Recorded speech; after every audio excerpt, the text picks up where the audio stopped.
Geordie! Hardest starting, man, over here.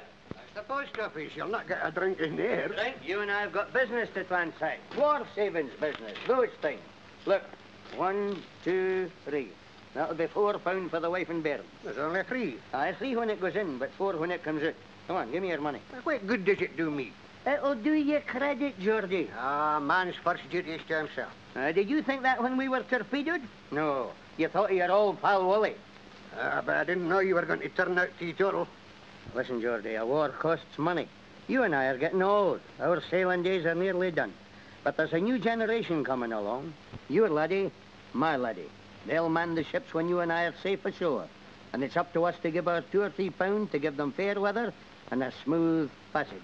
There's a new world coming along, Geordie, and it's up to us to throw in everything we've got to make it a better new world. Understand? And what do I do? I'll demonstrate that inside. Don't have to be teetotal. No, I'll demonstrate that when we get outside.